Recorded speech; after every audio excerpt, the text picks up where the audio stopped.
je vais parler d'un débat allemand lancé par la revue, une revue qui existe depuis presque 40 ans, consacrée aux recherches sur la France et qui s'appelle Lendemain, qui la situe comme personnage historique, comme on dit tout à l'heure. Dans le contexte de l'année des lettres et sciences humaines, en Allemagne, il y a chaque année une discipline qui est à l'honneur fédéral.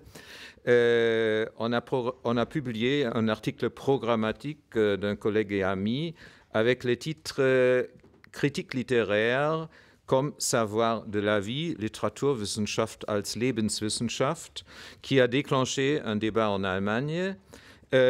Il faut, sur le problème des notions, dire qu'il y a une préhistoire. La Lebenswissenschaft existe depuis le début du 19e, mais elle a été instrumentalisée par les nazis. La germanistique devait se transformer de philologie en Lebenswissenschaft, ce qui s'explique facilement.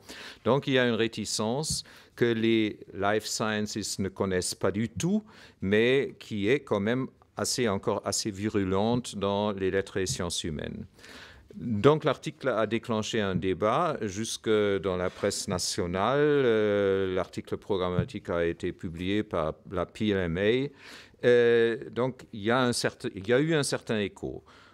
Dans ce débat, on peut distinguer deux positions, une plutôt transhistorique, insistant sur la capacité de la littérature, grâce au rôle que joue dans une grande partie de ces textes la fictionnalité, de produire un savoir de la vie nulle part possible ailleurs.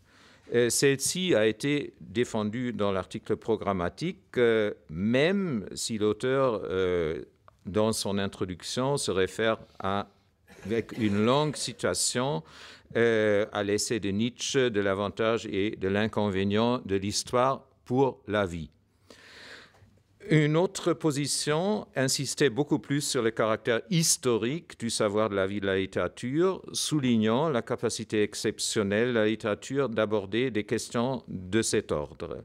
La littérature, dans une longue durée, est ancrée dans l'histoire, mais elle peut faire voir des côtés, des possibilités, des illusions de l'histoire.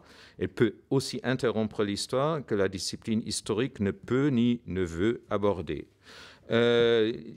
Dieter Henrich, un philosophe allemand, l'a formulé dans un essai sur l'art et la vie ainsi. L'art peut rendre présent les processus de la vie consciente dans leur déroulement réel, mais en même temps, comme si nous ne les avions pas encore vraiment accomplis. On a un peu déjà parlé de cela tout à l'heure. Je viens à un deuxième point, littérature et histoire vue de la littérature. D'une certaine manière, la critique littéraire retrouverait une dimension importante de la littérature. De cette manière, elle retrouverait une dimension importante de la littérature, longtemps négligée, en retrouvant ces savoirs-là. Je renvoie comme exemple ou comme un des contextes à l'adieu à la littérature de William Marx.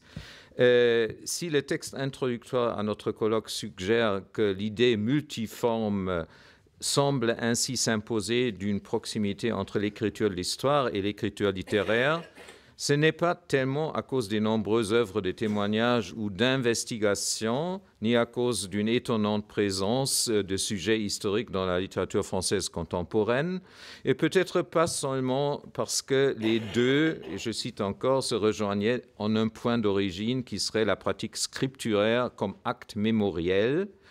Si la littérature peut être un processus historique, mais comme si nous ne l'avions pas encore vraiment accompli, la littérature peut faire du regard en arrière, de la mémoire, un acte présent, même si c'est un quasi-acte ou un quasi-jugement. Pour montrer, disons, la dimension d'historiographie dans ce contexte, je vais aborder juste une position développée par un littéraire publié dans une revue historique. Il s'agit de Andreas Kablitz et il s'agit de la revue Gesellschaft und Geschichte. Le fait que la littérature possède un savoir historique va peut-être encore plus à contre-courant des théories postmodernes ou post-structuralistes dans les lettres que c'est dans le cas pour l'histoire. Dans cet article, l'auteur s'élève non seulement, c'est le sous-titre, contre la subjectivation de l'histoire, mais aussi contre celle de la littérature, ou plutôt des recherches littéraires subjectivantes, quand il défend que les caractéristiques structurelles de la narration sont directement liées aux caractéristiques structurelles de l'histoire même. Son point de vue semble encore compatible avec Hayden White et tout cela. Mais quand, à partir d'un exemple tiré de la littérature, il en tire la conclusion qu'il est caractéristique pour la narration littéraire d'inclure dans un cadre fictionnel d'autres types de discours, cela le mène à caractériser le texte littéraire par une flexibilité discursive impossible ailleurs. Je le cite, « Il me semble que c'est cette grande flexibilité de la narration littéraire permettant la création de types différents de relations qui la prédestine comme média de la représentation de l'histoire, c'est-à-dire comme instrument pour dégager et découvrir la complexité de l'histoire même. » Un seul exemple, on a cité tout à l'heure l'actualité du sujet des savoirs de la littérature dans les années 70 avec la sociocritique, etc. Moi, je voudrais renvoyer à un exemple précis. J'avais prévu de parler de Curtius, mais je n'aurai pas le temps.